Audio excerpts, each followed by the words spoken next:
My name is Manjeet Kaur. And my name is Gurnam Singh. Welcome to the One Show. Waheguru Ji ka Khalsa, Waheguru Ji ki Fateh. Bilkul, a very warm welcome to a very special One Show tonight, where we will be looking at Sikh studies, past, present and future. Sikh studies has been the source of much debate within academic circles to bridge this gap, and generally that there are confusions and many different conflicts. But really, the discussion has mostly taken place within universities and hasn't really broken into the mainstream. Now we have a Sikh media, and there are tremendous opportunities to bridge the gap and raise the level of discussion and debate about Sikhi and Sikhs in every aspect. And to help us along, this evening we have a very distinguished panel of Sikh intellectuals, both here in the Birmingham studio, but I'm delighted to say that we've also got one of the most preeminent Sikh intellectuals in California live joining us today. So I'm going to introduce the guests and then we'll get on with the program. So first of all, I will introduce our guest, Dr. Pashora Singh Ji, who is a professor of Sikh studies holding the Dr. Jasbir Singh Sahni Endowment Chair at the University of California, Riverside. He is a world-renowned authority on Sikh studies, and along with Louise French, he has co-edited the Oxford Handbook of Sikh Studies, which you will be able to see on the screen as well, the image. This was published this year. He combines a command of classical and colloquial Punjabi and Hindi languages, including Sanskrit, and a sound knowledge of traditional Sikh learning manuscripts in Gurmukhi script and different Indian religious traditions, and he has published many pieces on Sikh scripture, Sikh tradition, and Sikhism within a global context.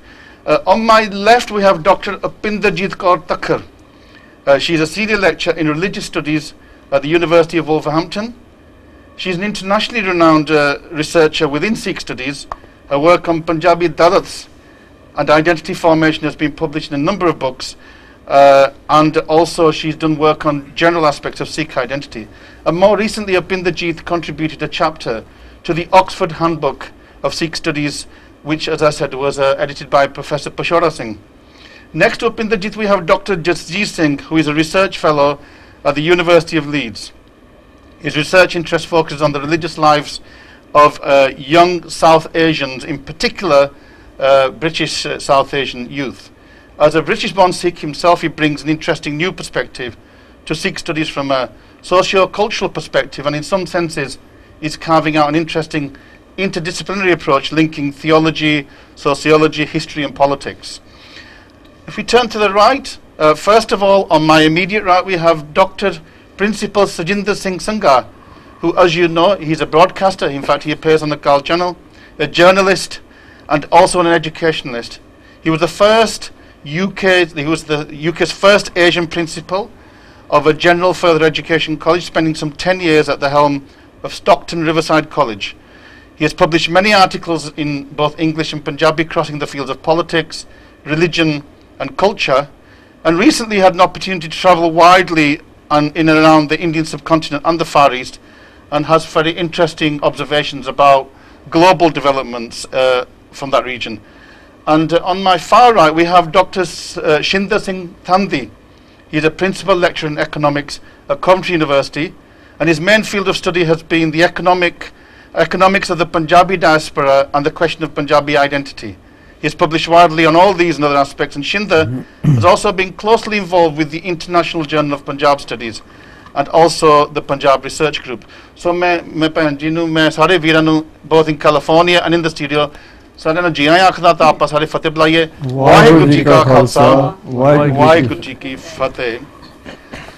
So Dr. Pashora Singh जी, मैं थोड़े तो शुरू करूँगा क्योंकि आपां आज जो topic है, the topic today is Sikh studies, and I know that recently, in fact, I've got a copy of the book here. You were involved, instrumental, and edited the Oxford Handbook of Sikh Study, which is something of a magnus opus.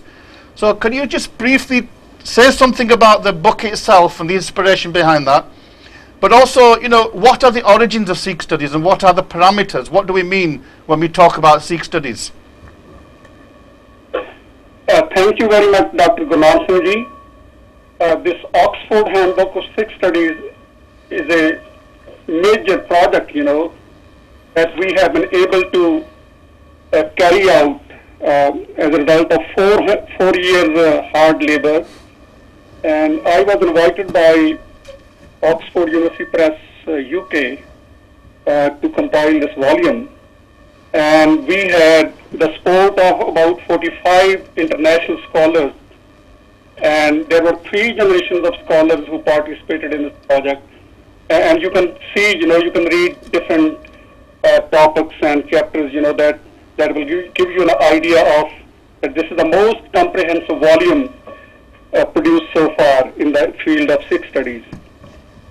And let me go about the origins of Sikh studies now.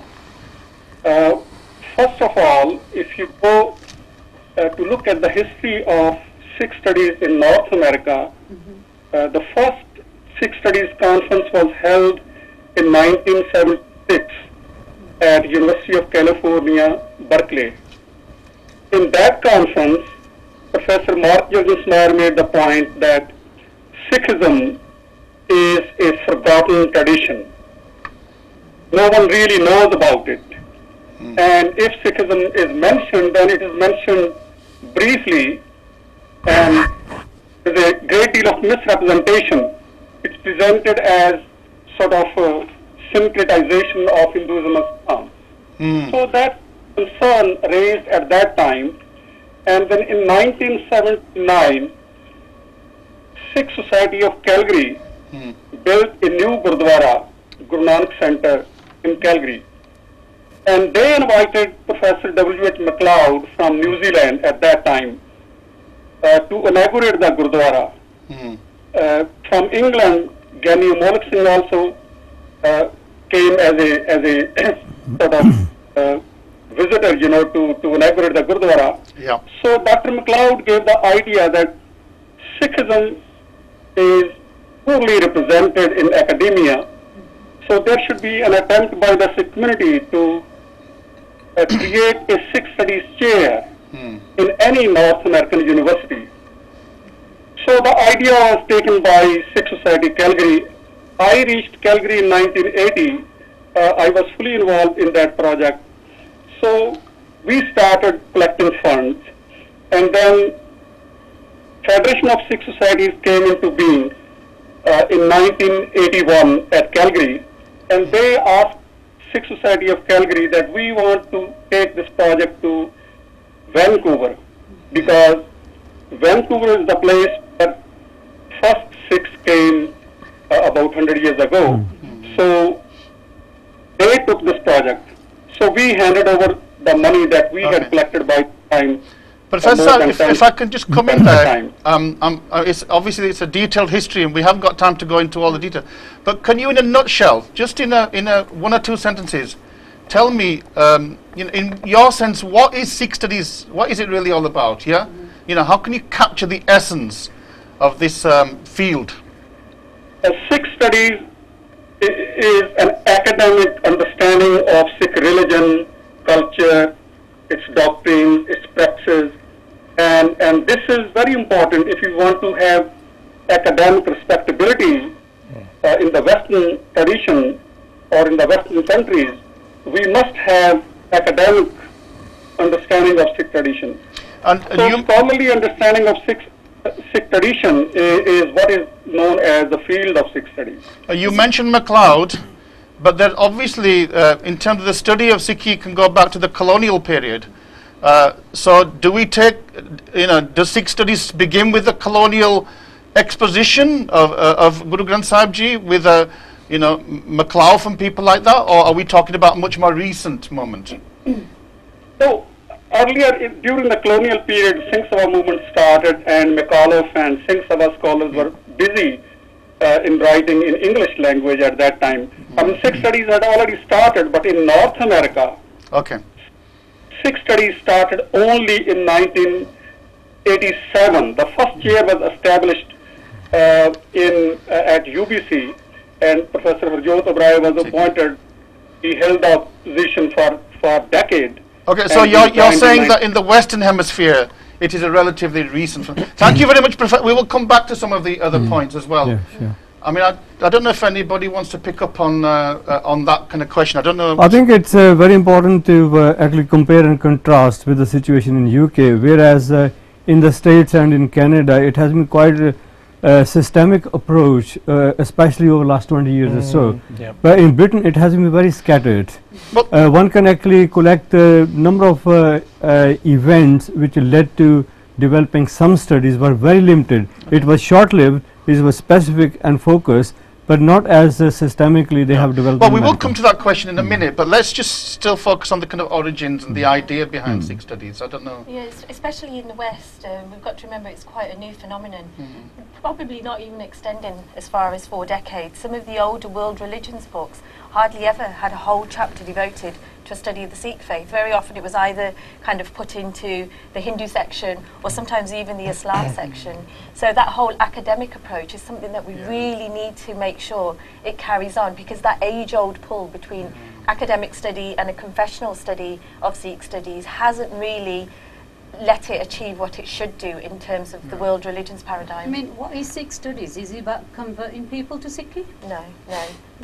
It's not a confessional approach. It's a pure. It should be a purely academic approach. You know, so for example, having a handbook is a fantastic. So, I mean, if you take like the missionary tradition within, say, Christian theological studies, you know, in the kind of theological college. So you're saying that really there's quite a distinction between Sikh studies and Sikh theology or theological instruction, yeah? I mean, even today, if we ever look at a lot of the theology departments in universities, they tend to be sometimes quite confessional.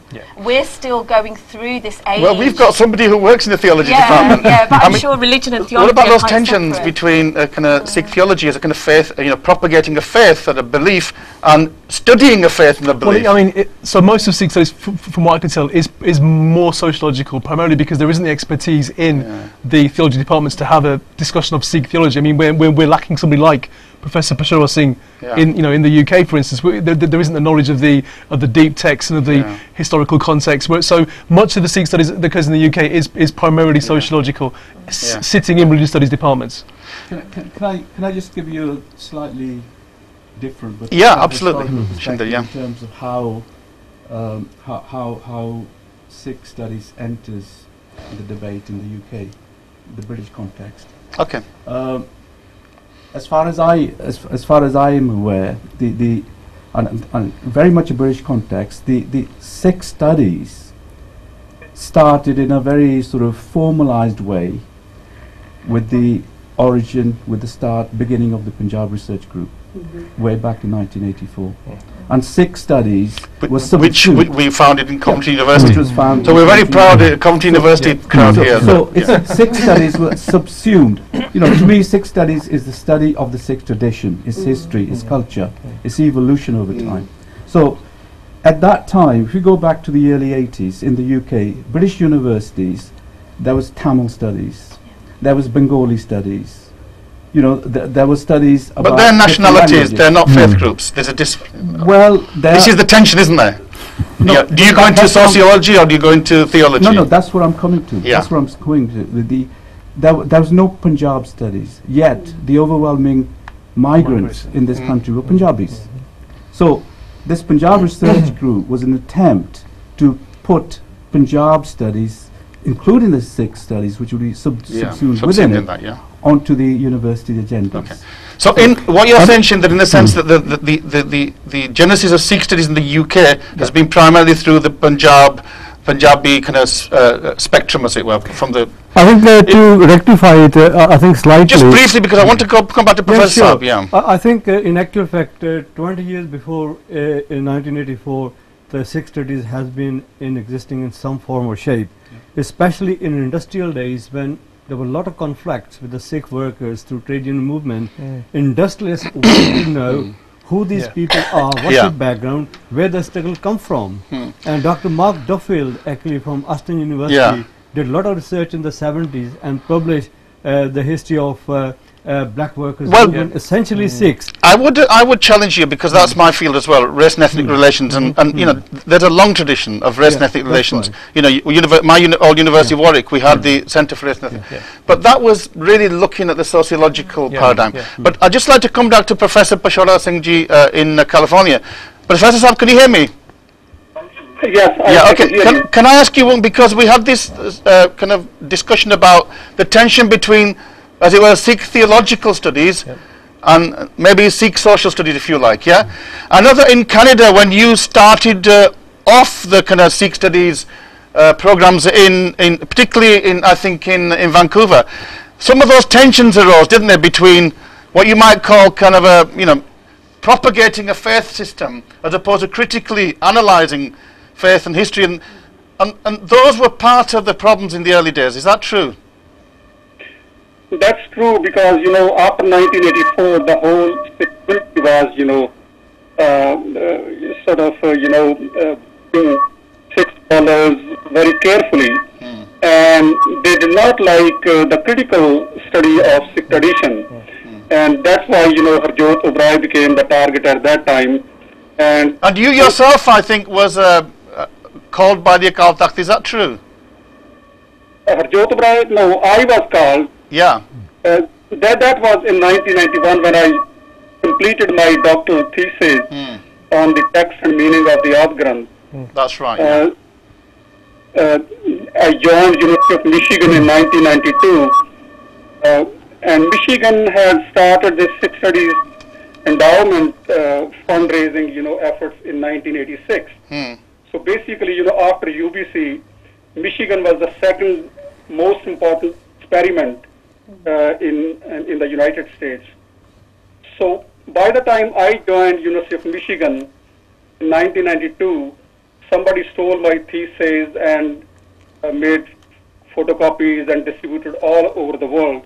So people know about that controversy. You know, it's now more than 2 decades old. You know, but you know, we had to go through growing pains to you know, sustain the field of Sikh studies. So how have things changed now? The target. Professor Saab, how have things changed since then to now? Because it feels like maybe you're saying growing pains, we've matured, maybe we've got more confident. Yes, we are more confident now. Within last 2 decades, you know, Sikh studies has tremendously, you know, grown up, and we have now 8 Sikh studies chairs in North America, 7 in United States and 1 in Canada. So some effort but to the sad create chair of Sikh studies in the United Kingdom as well. Yeah, the sad thing is that we got none in the UK. Right. Absolutely. That's right. How Shindar, appalling is Yeah, that? can I just underpin what Shindar said earlier on? Just going to, because I was part of PRG development when it was founded. But during the 60s, when 500th anniversary of Guru Nanak's was celebrated, at that time, number of initiatives were taken, but they were not actually materialized because we didn't have enough academics available who were actually who could do the work. Mainly, the people went to the States rather than came to Britain. I would maybe In the 70s, Yeah. then of course we had the Nanpur Sahib resolution. On that, some work happened. For example, Darshan Tatla did some work, and some other people. But more importantly, I would like to share with you, in May 1984, just one month before the Golden Temple invasion, we actually established an arrangement with Salio Colleges and Birmingham University to set up an institution of Sikh studies. Dr. Ferguson was the president there, and Dr. Owen Cole was involved, and Guru Nanak we have Nishkam Garaj Sevak Singh Jatha. at Leeds as well. That's right. Yeah. They were actually prepared to support Bhai Narang Singh at that time. But we were about to actually promote and publish the literature. Then the crisis erupted, and after that, actually, all the Jathebandis, all the local leaders said, "Don't derail us now." But Shindar, can I bring you in here? Because in a sense, where the North America has succeeded, we have abysmally failed. Yes, there have been aborted attempts. At Coventry we had an attempt. Exactly. Selly Oak we had an attempt. I think there have been other attempts. But why have we failed where in North America they've succeeded? Is it money? Is it to do with politics? Well, actually, it's a very complex question you raised here. Now, I've got I'm going to give you 2 or 3 minutes. I've got several answers. And Okay. some of the you may agree with, may not agree with. I think, you know, that Sikh Sikh presence in the UK has been, what, now over 100 years, okay, but more so in the last 60, 70 years, since the 50s. Still, the community is not as developed as we would expect. Yes, the community has undergone social mobility. Yes, the community is wealthy. Yes, there are a lot more educated people. We are the most educated ethnic minority Well, in this country. Well, no, but we still see we still see in universities Sikh kids being the first kids to go to university from a family. Okay. So it's not straightforward. It's not straightforward. Yes, so we are wealthy. The community has. But there are five doctors here, sat here. But all of us wouldn't All really be academic, found in a yeah. gurdwara. We ply our trade in these kind of, you know, the If I tower, can the kind just- of, yeah. If I can just develop that idea of the level of development of a community, Okay. I think it may take. That's one way. It may take several generations for the community to create a critical mass, where, for example, people seriously start thinking about putting money into educational endowments. It will take time. Okay, that's one reason. Yeah. So community development is current status. Secondly, we don't have visionaries. If you look at the University of California, the 3 endowed chairs are by 3 different individuals, but coordinated with Dr. Kapani, who's been instrumental. So where is the? So it's money and vision. You need visionaries. You need great philanthropists who actually go beyond, sort of petty politics. The sort of kind of incohesion we have within our community. So You just need- Jeet, sorry. Yeah. Yeah. I was going to sure. say, so is it to do with vision then? Well, Do you agree with that? There's a lack of vision. well, it is. I mean, if you look at the state of Sikh studies in British universities, as far as I'm aware, and you guys can correct me on this, so the Birmingham chair is sponsored by the Guru Nanak Nishkam Seva Jatha, as far as I'm aware, to a degree. But apart from that, any But Sikh... it's not a chair. It's not a It's not a chair, sorry, It's just the a- course, it's the a lectureship. course, yeah. But apart from that, it's individual efforts of people to actually run courses, and they have to do that with their departments. It's not as if they're backed by anybody to do that. Let me ask Brinda, when will we get our first professor of Sikh studies in the UK? I think it's going to be a long time yet, to be honest with you. We have to bear in mind what the attitudes towards Sikh studies and academic study of the Sikh faith and the Sikh community is within our own community first. You know, amongst ourselves, how many Sikh students do we actually get taking religious studies as a whole? You know, over the years, I've probably had 7 Sikh students. Yes, 2 of them have gone on and are now doing PhDs with me, but the subject itself, it's seen as, it has a stigma with it. Religious studies generally being studied by Sikh kids or Sikh students, they go more for pharmacy, medicine, IT, etc. For the professional routes. I mean, this can be a professional route because it can lead on to teaching. If we have more Sikh kids maybe learning at a university, they can go on to teaching it authoritatively in schools as well. Let me go back to Professor Peshwara Singh ji. You've heard some of the kind of analysis of the deficit, the reason for the deficit of Sikh studies here. Professor, I mean, some people say that, you know, when you think about North America, you think about people with deep pockets, and that it's to do with money, but also possibly to do with that the kind of the intellectual development of the Sikh community, if you like, the cultural development, is a bit further ahead in America. And you know, to be honest, you know, I think if anybody became a professor of Sikh studies in this country, it wouldn't be long before there are calls for him to be excommunicated from the Sikh faith. Absolutely. And therein lies the problem. What would you say about that, Peshwara Sahab? I fully agree with Dr. Singh Thandi's ideas, you know, that we need to have a person of vision. And Dr. Narendra Singh Kapani has played an role in the development of this vision in California system. So we need to have people like Dr. Kapani and, you know, who can go beyond their self-interest.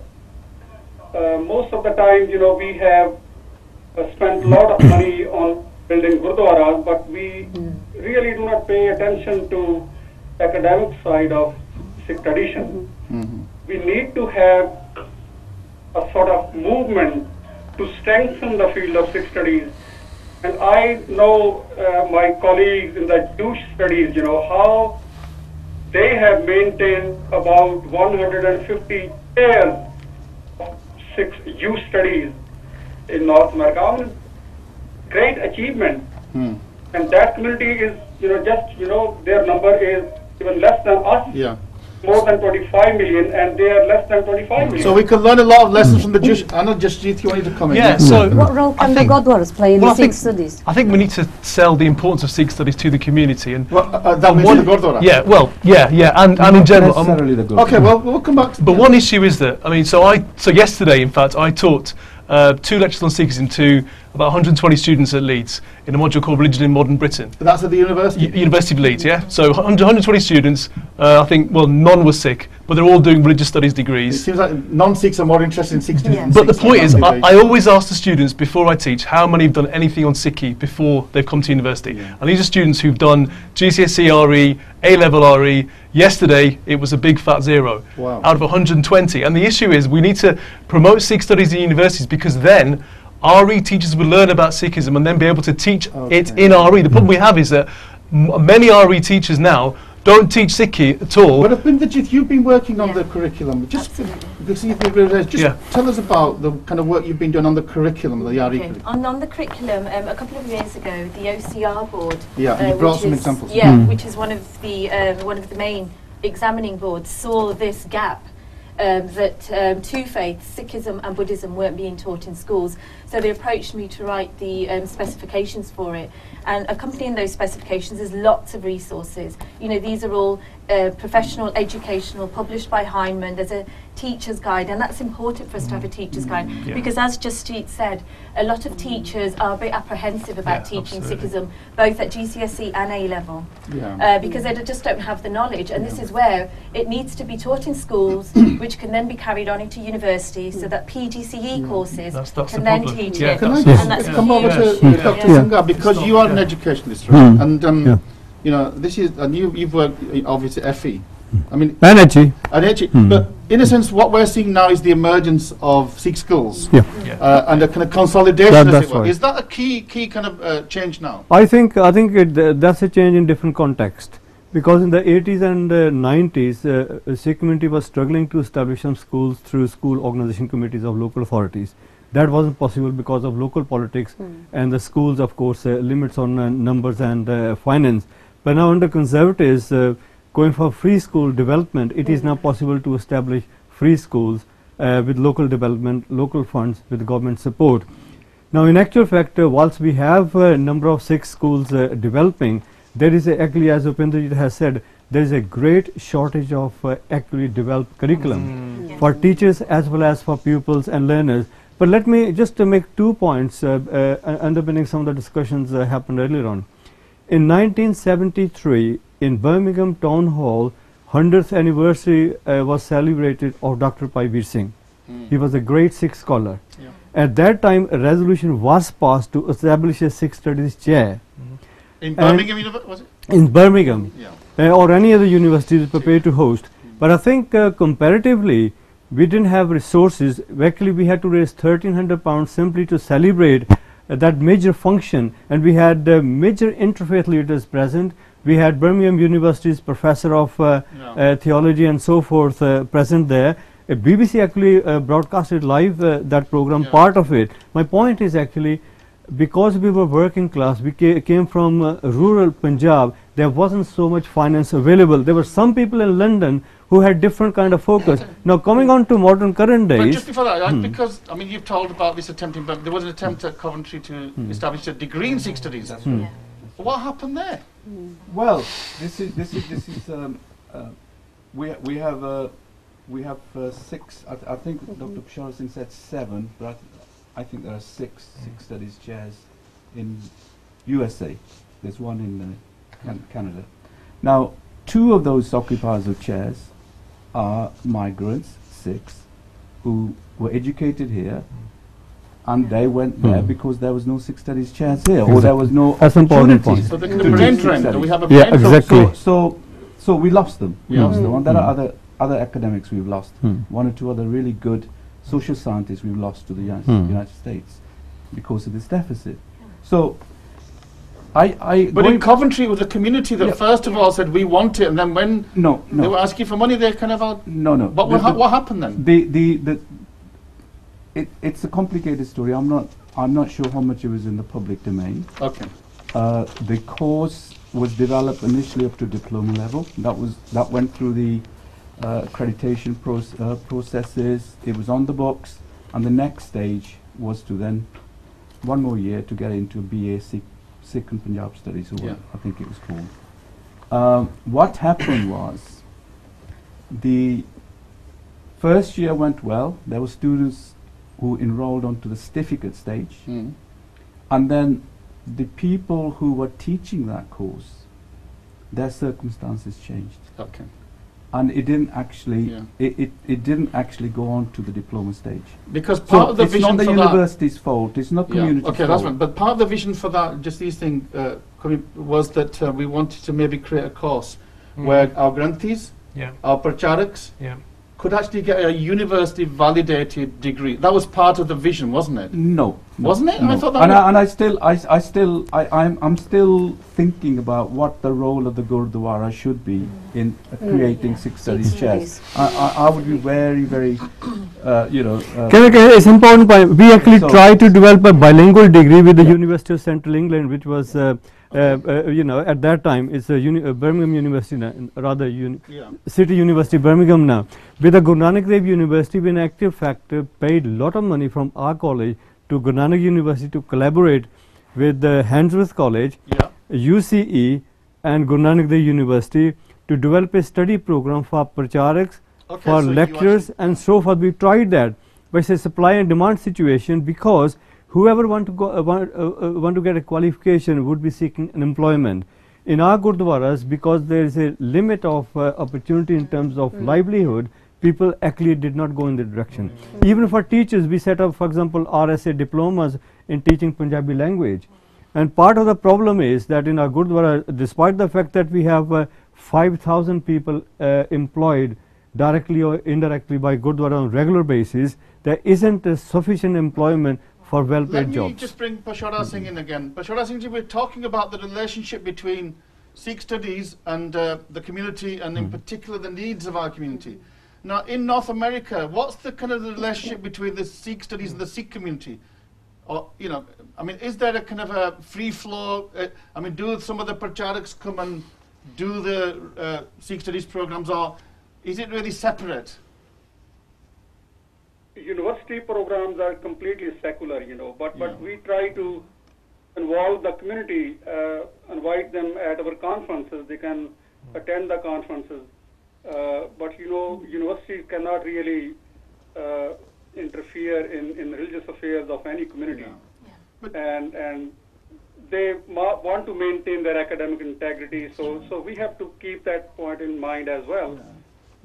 Professor Saab, because I've seen a change now with third generation Sikhs in the UK who are quite interested in becoming pracharaks. It's a very small number, and some of them are highly eligible. They've been to Oxford and places like that, so they are. Are we seeing something emerging in North America as well of indigenous Sikh scholars, or are we still seeing the kind of importation from the villages in Punjab? There is one sort of Ragi Jatha, from California, who has performed at Golden Temple. He was born and raised in America, but he wanted to become a Kirtaniya. So he is performing at Golden Temple. That is a big achievement. 6 months he stays at the Golden Temple, recites, performs Kirtan over there. Then 6 months he comes back and stays in California. So that is also going on, and number of young students are learning Gatka. There's a sort of revival of ancient martial art. Gatka is becoming very popular, and Kirtan is becoming really very popular amongst the new generations of the Sikhs. So, but we still need to have scholars, who are born and raised in North America or in UK, because they know the culture better, and they can be much more successful than our generation. We are Okay. still carrying That's a good point. both the cultures with Just us. to the viewers, let you know, this is the one show. Today we have some eminent scholars here, both in California, in America, and in the studio here in Birmingham. We are talking about the Sikh studies, the concept of Sikh studies, and the practice of Sikh studies, both the past, present, and future. We will open the telephone lines maybe later on. So rather than the lines, if you have any questions, maybe you can text them. That will be easier. So if you have any questions for any of our colleagues here, then please text your questions, and then we will put them to the colleagues. But just these things, if I could just move us on. We talk about Sikhi, Sikhya, Gurvichar. The whole birth of Sikhi is based around scholarship. Sikhi is a scholar. Yet the priority given to scholarship within our mainstream Gurdwara Sikh community seems to be abysmal. We're talking about different kinds of knowledge as well, aren't we? So we're talking about Pracharak knowledge, which is different to, as Professor Saab said, scholarly knowledge. I mean, it's interesting to see, what kinds of paths people go along. So, for instance, there are a lot of young British Sikhs now who are invited across to America to do Pracharak, having learnt things in the UK, primarily from Punjabi CDs or stuff from normal Pracharaks. But the academic study of Sikhis is a different thing. Now, the thing is though, things are definitely changing. So if you look at universities in the UK now, they want to offer a more flexible degree course to their students rather than being, this is medicine, accountancy, law, whatever. So at Leeds, for instance, there's a whole set of what's called discovery modules, one of which is the Sikh tradition starting next semester. So that means anybody studying any degree course at Leeds in the second year can do a module on the Sikh tradition now. So it's not, medics, accountants, lawyers, so it's not as, you don't have to do a religious studies degree anymore to do a module on the Sikh tradition. So there is certainly hope because of the flexibility. What steps do we need to take for, especially in the education field, for our youngsters? I think what's lacking in terms of kind of pulling youngsters towards Sikh studies is that critical engagement is very often looked on with doubt. As I was saying, that age-old pull between academic and confessional. If Gurdwaras were to be involved, I do think that there needs to be, a kind of very rigid law set down. Well, there'll be those young Sikhs. I mean, we have a real revival amongst young Sikhs. But as you said, it's very much the kind of theological tradition. Which there's nothing wrong with that. Okay, no, absolutely, very but what would you say to them who might fear that somehow Sikh studies is going to water down the faith or weaken the? How would you convince them? An academic study of both the Sikhs and the Sikh faith, it's engaging, it's exciting. At University of Wolverhampton, where I teach, we have a whole module on the Sikh faith, and then it's also within the other modules as well. I think we work slightly different to places like Leeds in that we don't have a thematic approach. We do the world religions paradigm, but then being head of religious studies at the university is basically down to me what kind of modules I want. So incorporating Sikhism or Sikhi into the different modules, the non-Sikhs find it absolutely fascinating because they've heard so many stereotypes. So they get more inspired. Yeah, absolutely. Because in school it's watered down because the teachers are not trained. The teachers don't have the resources. So they're teaching it from very kind of generic, stereotypical. But when we're teaching it, we're using our ethnographical research. Becoming a Sikh studies scholar yourself, has that weakened your commitment? Not at all. I mean, I have to study Sikhi every day. That's my job. How can that weaken? Critical approach, does that say make you doubt yourself? Not at all. The more you understand about context, the more you understand about what the Guru's. Not at all. Absolutely. But the point is, we always talk about Sikhi, and it's amazing. Sometimes we think we're going to run away. And the point is, it takes individuals to do that in departments. If it wasn't for, and the unfortunate situations, if it wasn't for Sikh individuals, they probably wouldn't be there, would they? They wouldn't be there. I've had a text and somebody said it's a very interesting one. They said, we are sometimes very hard on ourselves. It's a very young faith. It's a young tradition, and we've suffered lots of atrocities against us. We are still here. We are breathing. We are standing. So maybe we do need to give time, and that we shouldn't be too hard on ourselves. I think we are contemporary, we are modern, and we are progressive, and offer you a practical view from further education and higher education interface perspective. We were involved in training a lot of social workers, and the health workers and community workers and the people who work at interface with local communities. They take very practical and functional approach of different religious studies incorporated into their studies. I think one of the fundamental need out there in the communities is understanding individuals, understanding families, So everyone has understanding different needs. communities Yeah. and the changing needs. There's a huge psychiatric and psychological needs developing in the community. Definitely, yeah. And actually Sikh studies, Guru Granth Sahib studies and analysis offer a deep-rooted, spiritual, progressive remedies to range of things which in fact are not even But touched you know, on. let me again, Professor Pushkar Singh might want to come in here. Recently in the UK there's been a new kind of field that's opened up, which is around meditation, spirituality and mindfulness, and where a number of Sikhs are involved in that area. Yet they are being threatened and for excommunication, saying you are corrupting Sikhi, you are perverting Sikhi. It's a bit like if you were teaching the doctors, you said, here's a meditation. And so again, Pushkar Singh ji, again, how do we bridge that divide between taking Sikh practice, as it were, and studying that and try to give evidence base to Sikh doctrine, the kind of, if you want, the rituals or the practices and the meditation, and having simply just an academic study? Well, that's a recent phenomenon, when they're looking at pragmatic needs of the community and they're offering sort of a ready-made recipe in terms of meditation, mindfulness, all those concepts, drawn from Buddhist tradition and other traditions, they are superimposed on the Sikh tradition, and then some Gurbani quotations are picked up from the Guru Granth Sahib, and then those concepts are explained in the light of Gurbani. Well, these movements always, grow and continue to grow.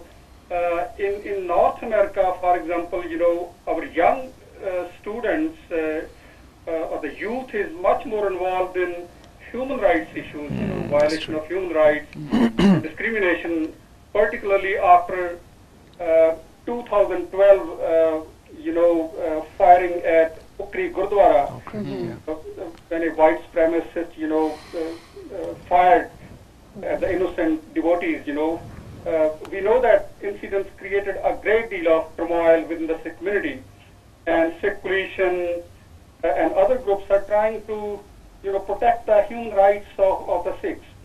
So there are different movements going on in North America. Professor Saab, that's a really interesting point, because in the sense, Dr. Sangha earlier on made the point that the Punjabi community have always been involved in human rights, anti-racist activities, and that's a long tradition. Absolutely. Anti-colonial struggles.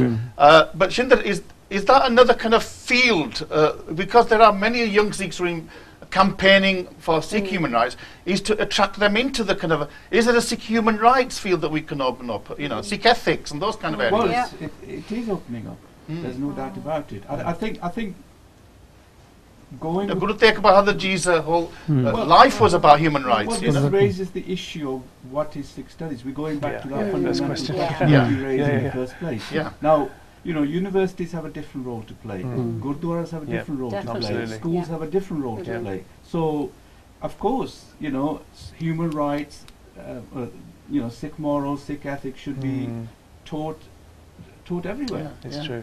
And even, political theory. The Khalistan movement, for example. And I've said to the Khalistanis, you have every right to make your demands, but you have to articulate your political philosophy. You can't simply leave it as a slogan.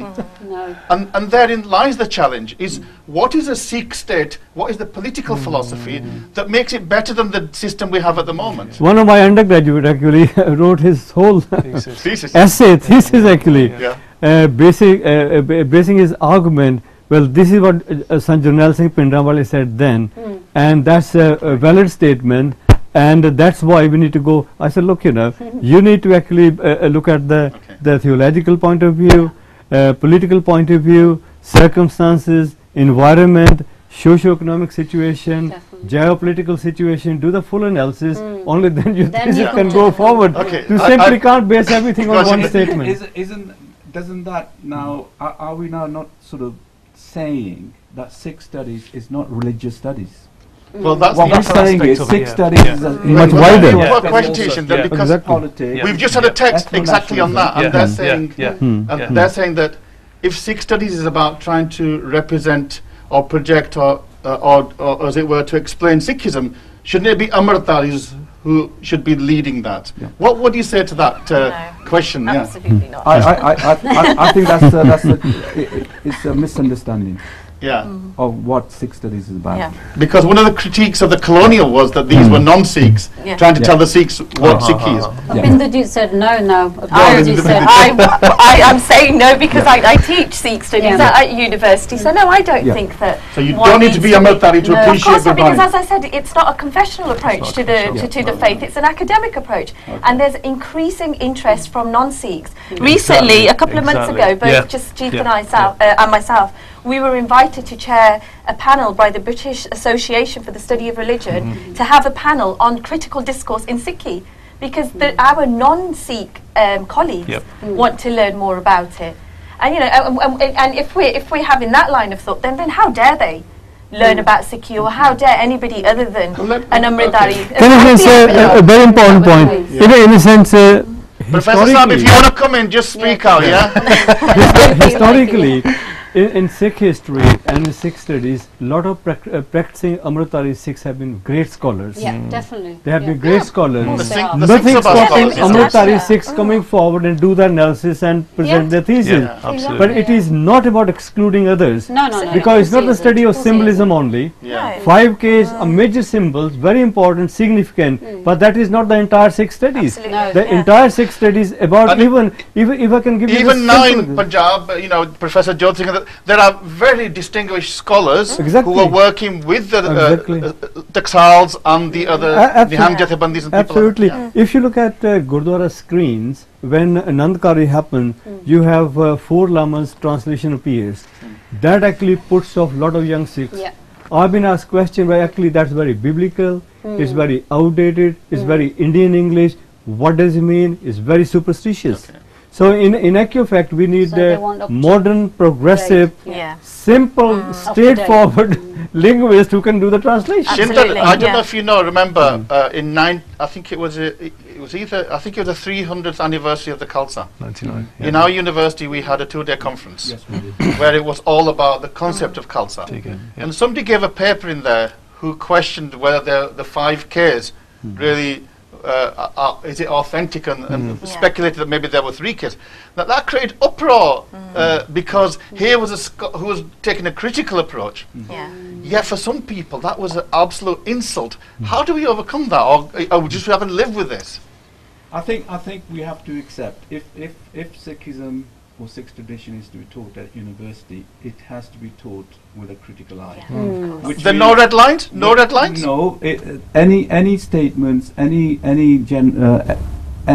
theory, any kind of concept that's developed has to be obviously evidence based. Exactly. Yeah, So of if course. somebody It's up is for saying, challenge. Yeah. if Yeah. somebody is saying the 5Ks did not just appear all at once They as have a to give Saki, their- Yeah, and that absolutely. they appeared over a period of Yeah. time, then I think they have to be given their due. If, The logic has to be there. if they are producing Every theory is up evidence for it. grabs, isn't it? Every theory is Yeah. But then lies the problem, because if somebody's whole faith has been based on an absolute belief, then you have this clever Sikh studies scholar saying, well, maybe the evidence is Well, there. But you can take philosophical approach. I don't- What they're trying to do is they're trying to critically engage, and they're trying to enable Sikh studies to be up there, alongside the academic study of other faiths. Yeah. For example, when I did my PhD thesis, I did it on diversity within the Sikh faith, and this was published. The Sikh identity, This yeah. was published in 2005, and to this day, I'm still getting repercussions for what I've written in this. Hit me. Exactly, I'm still getting, this Because there is no diversity. Absolutely, because all Sikh practice We all might get hit off this program. you know, We're all in the boat together here. but and this is the danger. Yeah. Are you afraid to say what you want to say? But then it's not a critical study. I took my Amrit when I was 18 years old, and I went to university in London. Yeah, and I spent 10 years really kind of totally immersing myself in the kind of practices. And then I've got to be honest, I started to, because you've been through a university education, you start to kind of become curious.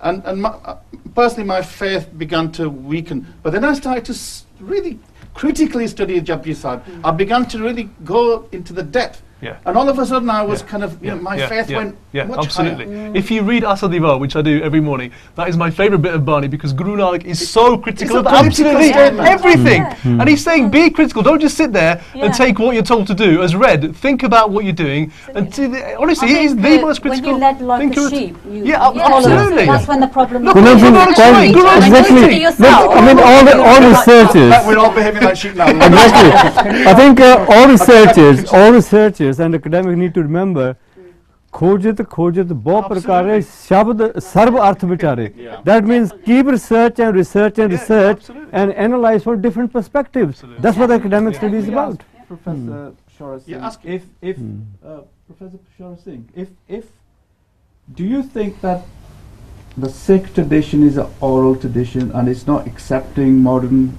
scrutiny through education, higher education, critical study? Professor, did you get that question from Shinder? Yes, I heard that, there are multiple interpretations of Gurbani, and that is the richness of Gurbani, and the deeper aspects of Guru Granth Sahib do not limit itself to only one standard meaning. There are so many meanings drawn from the same passage by millions of believers, all the time. So we should be open to multiple interpretations, and that's the beauty of them. Yeah, that's true. And of course, the Singh Sabha scholars themselves, some of them were excommunicated. I think, I forgot his name, one of them was actually excommunicated for his... Dr. Pyar Singh. Yeah. Exactly. I mean, there are so many historical examples where whoever has dared to do some objective research, evidence-based, his or her thesis has been actually criticized and eventually thrown out of Sikhism. But I think the other major area of Sikh studies is about leadership and management of our major institution. And that's the point actually you touch on a different program. I think this is an area of study. For example, there is a kind of challenging studying Sikh institutions. Exactly right. Development, Exactly. Their role, their responsibilities, indeed their vision and current practice and accountability to public and Sangat. Those are major issues never touched actually. I mean, what kind of future do you think we can have if we have those very powerful kind of hegemonic kind of struggles, between the maybe let's call them the kind of seminary tradition, who say that you cannot even comment about Sikhi until you've done X amount of meditation or X number of parts, until you've purified the soul, then whatever you say is going to be corrupt. What about that kind of argument? I would totally reject that view, and I think that might be a view for people who maybe in Punjab, they're into Taksali politics, they're into that kind of way of life, but living in the diaspora, teaching in a higher education institute, I would think that would be a tremendous step backwards. If we want to bring Sikhism into the modern world, let's open it up to scrutiny through all the social sciences methods, and then I think it'll prosper actually. Jasteed, let me throw another one to you, and again others might comment on this. That actually critical thinking is about creating new knowledge, and just as the Singh Sabha reinterpreted a tradition, and one group saying this was corrupting Sikhi, we need to go to origin, which is often seen as a fundamentalist kind of. There is another tradition saying that we keep in fact the survival of any faith or any community is their capacity to recreate their traditions. The Pope recently said that God is not a magician. Right. He said that in Catholic theology, evolution and the Big Bang is absolutely consistent. So that's by those three things, he transformed. In fact, he probably created a kind of paradigm shift within the Catholic Church, and he's been hailed as this great new visionary. if somebody in Sikhi said something like that, they'd probably get strung up. Yeah. Well, luckily, I think we haven't got the same authority structures as the Catholic Church has, in that one person says something and we all, but they haven't got the same status. So that even though and it's a bit issue of language, isn't it? They're often sold as the Pope of the Sikhs, but clearly there are different authority structures within Sikhi. So I don't think Guru Nanak would want us to do, to sort of, okay, right, he said that, brilliant, let's all do this now. But in effect, that's what Guru Nanak said, isn't he? He said God's not a magician. Yeah, because he wasn't an ivory tower philosopher. Absolutely.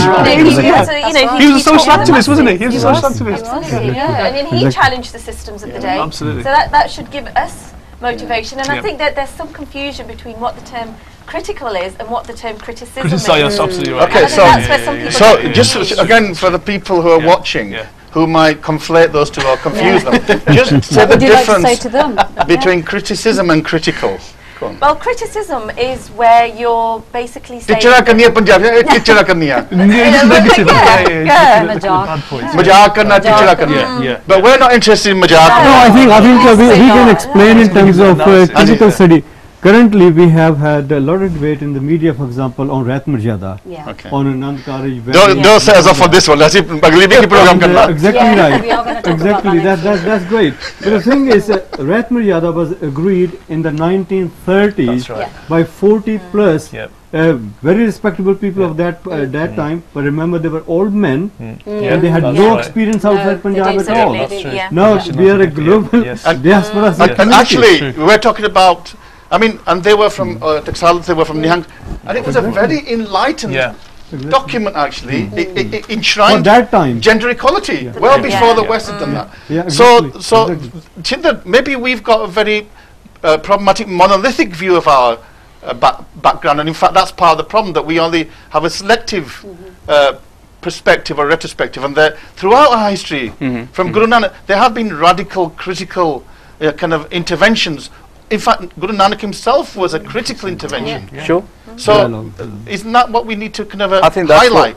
Absolutely, that's what we need to do, and that's why I think we need a research centre, we need a university centre where all these research issues, all these different dimensions of Sikhism will be critically discussed and so that the wider community should also know about Sikhism.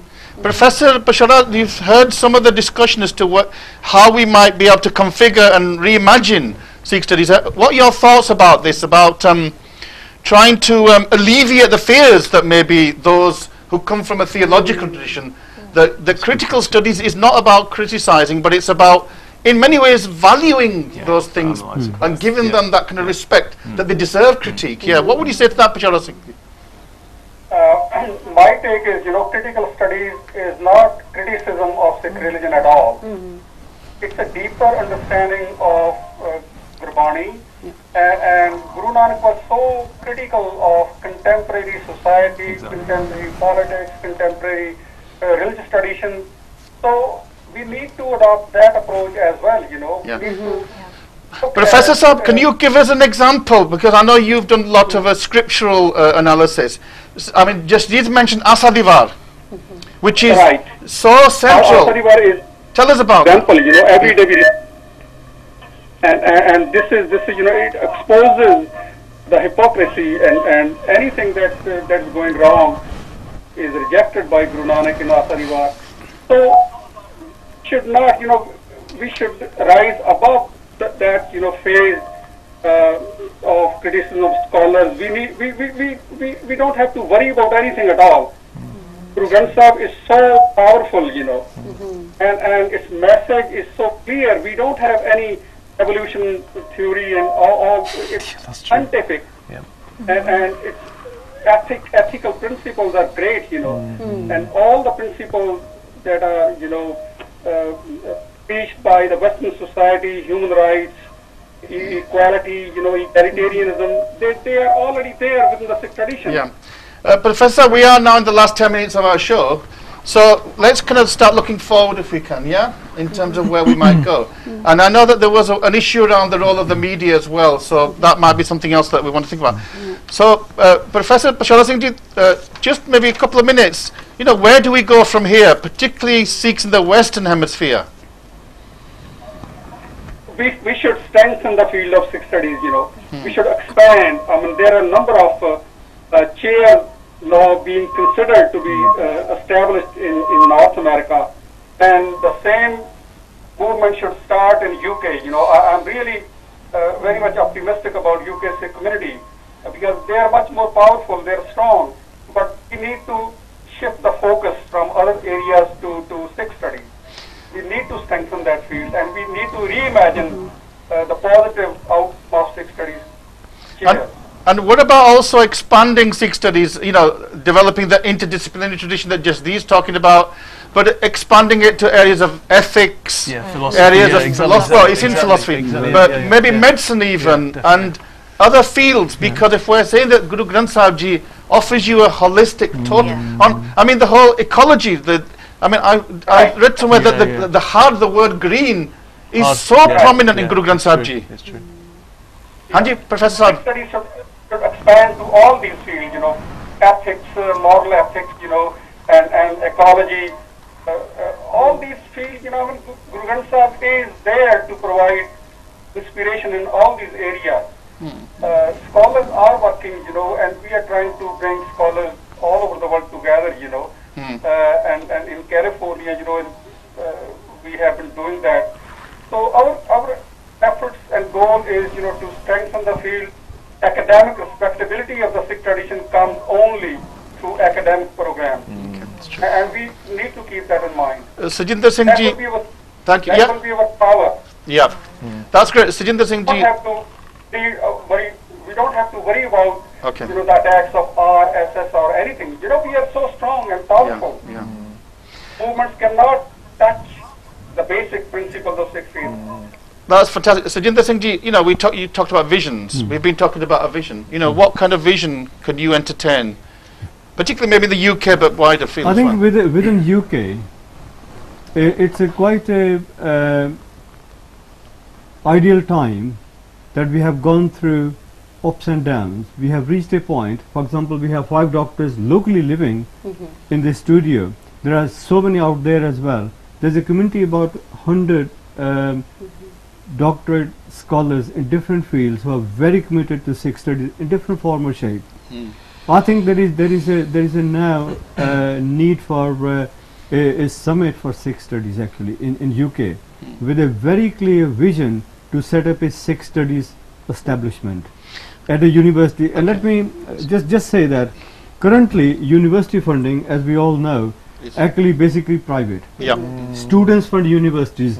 Universities have no money of their own, and government provides no money. Treasury actually offloaded its commitment to public, whoever wants to purchase. So I think the demand is for medicine, for accountancy, for law, for social studies, whatever else. I think we need to encourage our students, look, you know, in your profession, morals, ethics, principle, leadership, management, part of that is about Sikh studies incorporate. Let me just finish with this example. On a number of occasions in the recent year in our media, I've been interviewed about how did you manage to become a principal in UK with a turban on. Nobody has ever asked me what in fact values, morals drive you to become a principal who happens to be a Sikh. I think underlying issue is what are the dynamics of Sikhism, what encourages us, what takes us forward, despite the fact that you go and walk into a conference where you are the only Sikh with a turban on, you have the courage, you have decency, and you have conviction to actually make sure you can assert yourself, you move forward. Shita, I mean, we talked about, you know, whether when we talk about Sikh, we're talking about a theological tradition, scriptural tradition, or we're talking about a social tradition, And I mean, we are the youngest faith group, if you want, in the world. If we take the other, Islam 1500 years, Christianity 2000, Judaism much older, Buddhism much older. And in some senses, you know, age does tend to mythologize tradition. But we're not a mythological people. We're not you know, our gurus were real people. They were real activists. They were also spiritually enlightened people. So we're talking about recent history relatively. We're talking about So you know, there are great opportunities out there. You know, Guru Tegh Bahadur Ji, for example, is a fantastic inspiration on human rights discourse. Yeah. Yeah. I mean, my looking to the future, Yeah. and I think my biggest wish is that, you know, I think Sikhs have demonstrated that they're great philanthropists. You know, this concept of Daswand. Seva. They have demonstrated it over and over again that they do undertake philanthropy. Unfortunately, you know, 50 million, 70 million, 5 million could go into a Gurdwara project.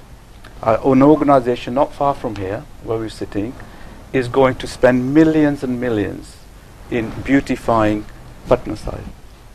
Great, you know, we need to celebrate Guru Gobind Singh's anniversary coming up. But creating a university center for Sikh studies would only take 5 million. And it's such a wealthy community. Why can't businessmen, you know, Sikh, the committee, people who run committees in Gurdwaras, various Sikh organizations get together and set up an endowment fund to actually raise an endowment for Center for Sikh Studies. That's my wish. I don't know whether it'll Well, happen, like, but like, that's my Oxford, wish. like the Oxford Centre for Islamic Well, Studies, no. maybe Oxford Centre for Well, Sikh Studies. yes. The Center for Hindu Studies, India Center at King's College, they are very much funded by the Indian government. The Sikhs have burnt their bridges with the Indian government, so that help is not going to come. And I don't think they And I do think the fund but, any but anyway, not that if they do that, professors are going to lose. absolutely not that we should be seeking it. But the point is, Sikhs have the capacity to be extremely self-sufficient Yeah. and generous and philanthropic, and the time I think is right.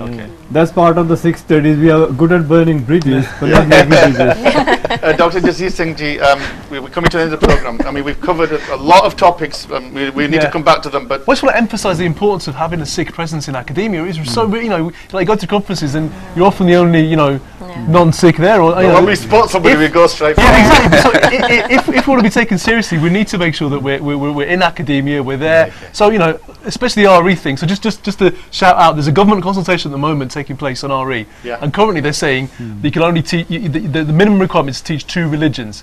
I can't see why they can't teach all 6 religions to make sure that everyone knows about Sikhi. So do respond to it. It's online. I'll tweet the link after the program. Please respond to that.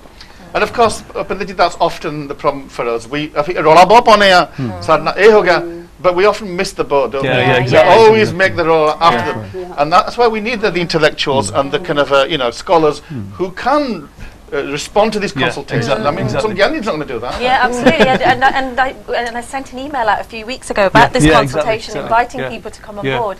And unfortunately, not many people have come forward, and yet if we miss the boat, there will be this big kind of, you know, big sigh in the community that we've missed it again. But, you know, when we're talking about ways forward, I really do think that one of the biggest problems in Sikh academic studies are these pseudo-academics. They set themselves up as gatekeepers, and if, as academics, we say anything that annoys them, then they try and close the gates on us. But as academics, we should be free They probably call to be us able to pseudo-academics. say whatever we like. Who's more pseudo? Yeah, that's right. And, you know, and this is where our academic freedom, I value it wholeheartedly. My job, my pay comes from the university. I don't have to answer to some Gurdwara committee. Say, for example, you know, we're having a debate on caste.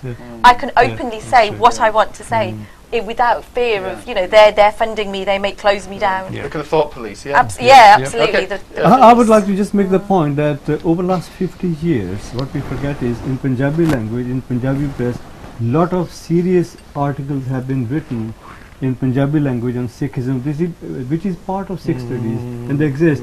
Because of course linguistic division now, we have diversity, we have Punjabi readers, we have English readers, but we don't have English and Punjabi readers. That's a serious issue. You know, actually, one of the problems is that if we have, I mean, there's something still of that colonial mindset in our tradition.